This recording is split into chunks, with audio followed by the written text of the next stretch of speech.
Tu viens de t'asseoir pour manger dans ton restaurant préféré. Le serveur vient prendre ta commande de boisson. Tu as eu une envie de soda toute la journée.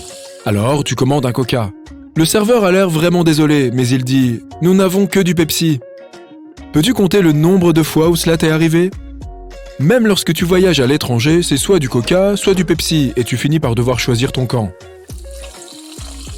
Creusons un peu cette rivalité. L'un des deux est-il objectivement meilleur que l'autre ? Premier critère, la variété. Les deux boissons sont plutôt bonnes dans ce domaine. Tu peux facilement choisir entre un Coca Light, un Coca Zero ou même un Coca Cherry. Avec Pepsi, tu peux commander des saveurs aussi originales que citron, citron vert, caramel et même certaines saveurs épicées. Le critère suivant est le goût. C'est quelque chose de très personnel, si bien qu'il n'y a pas de vérité absolue. Mais chacun a son préféré. La recette du Coca-Cola est un secret jalousement gardé depuis 1891, lorsque John Pemberton, l'inventeur de la boisson, a vendu sa recette. Elle a ensuite été modifiée par l'acheteur Asa Candler, et c'est toujours la recette que nous connaissons et aimons aujourd'hui. Le goût sucré de Pepsi, quant à lui, a été mis au point par Caleb Bradham. Quelque temps plus tard, Charles Goose a racheté l'entreprise en faillite de Bradham. Cet homme possédait aussi une entreprise de bonbons appelée Loft. Cela peut-il expliquer pourquoi la recette de Pepsi est plus sucrée que celle du Coca-Cola ? Qu'en disent les papys ? Plutôt Coca ou Pepsi ? Maintenant, tu viens de te réveiller. Tu as commandé une pizza la veille et tu es prêt à en dévorer les restes pour ton petit déjeuner. Tu ouvres le frigo et oh ! Tu es confronté à un choix difficile. Pizza froide ou pâte froide ? Pourquoi ces deux plats ont-ils encore si bon goût lorsqu'ils sont froids ? C'est une question de composition chimique.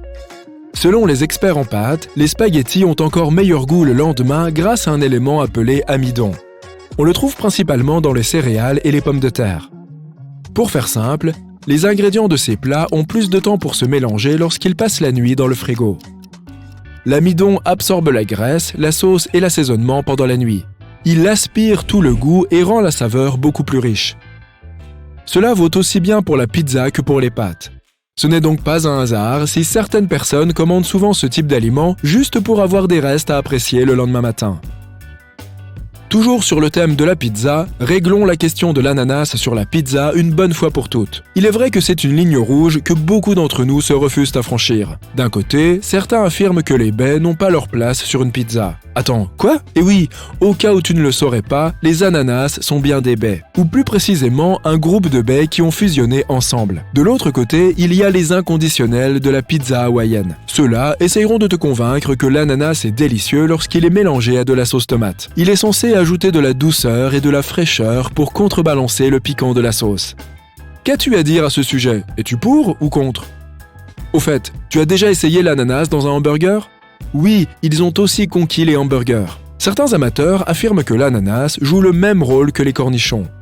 Il apporte cette saveur à la fois sucrée et acidulée dont ton burger a besoin. Deux sœurs jumelles ne sont jamais vraiment identiques, sauf quand il s'agit de barres Twix. As-tu déjà choisi ton camp ? Manges-tu d'abord le Twix de gauche ou de droite ? Est-ce que cela fait une différence ou est-ce que tout cela n'est qu'un coup marketing ? Si tu as acheté des Twix récemment, tu as probablement été confronté à 3 options. Un paquet ordinaire, un paquet censé contenir 2 barres de gauche et un autre censé contenir 2 barres de droite. Comme tu le sais peut-être, les Twix viennent par paires. Mais en 2012, l'entreprise Mars, qui fabrique les Twix, a chamboulé le monde de la barre chocolatée. Ils ont commencé à affirmer que les barres n'étaient pas de vraies jumelles. Grâce à des publicités très humoristiques, Mars a fait croire que le processus de production de chaque barre était différent. L'histoire raconte que les inventeurs de Twix, les frères Earl et Seamus, ont un jour atteint un point de rupture. Ils n'étaient pas d'accord sur les techniques de versement du chocolat et la consistance du caramel. Alors, chaque frère est parti fonder sa propre entreprise. Par exemple, dans l'entreprise Twix de gauche, la base du biscuit croustillant est saupoudrée de caramel et baignée de chocolat. Alors que dans l'entreprise Twix de droite, le biscuit croustillant et la base crémeuse de caramel sont enveloppés de chocolat. Ce qui revient un peu au même, soit dit en passant. Mais quoi qu'il en soit, certains fans enthousiastes sont même allés jusqu'à vérifier les faits pour savoir s'il existe de réelles différences entre les barres Twix de gauche et de droite. Il s'est avéré que la barre de gauche était juste un peu plus croustillante. Et au cas où tu te demanderais comment cela a été testé, sache que cela a nécessité un décibelmètre numérique. Les barres de gauche ont obtenu une moyenne de 72,3 décibels de croustillance, tandis que celles de droite ont eu une moyenne de 69,6 décibels. Cela signifie-t-il que la barre de gauche est meilleure? À toi d'en juger. Les fans pensent que cela pourrait être dû à l'emballage ou au stockage des barres Twix. Ils suggèrent qu'il s'agit moins d'une différence gauche-droite que haut-bas. La barre Twix qui se trouve en bas de l'emballage pendant le processus de production pourrait être moins croustillante. Chaque pays a ses débats alimentaires.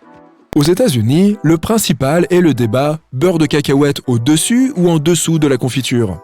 Si tu es un amateur, tu as dû développer une préférence.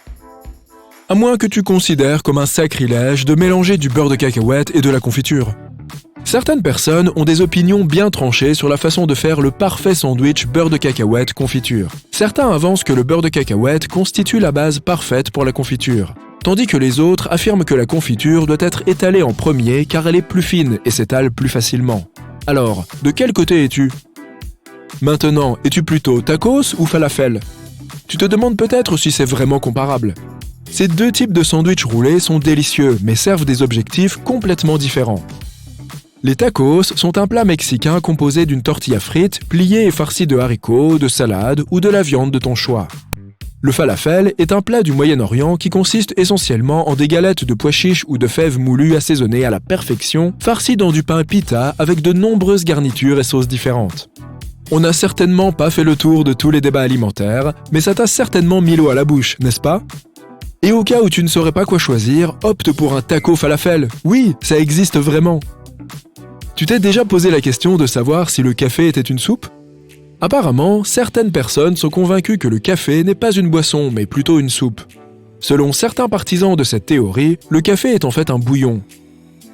Car les grains de café sont finement moulus puis infusés dans de l'eau. Ce processus crée un liquide non épaissi, généralement reconnu comme un bouillon. Cette théorie a ses détracteurs, bien sûr.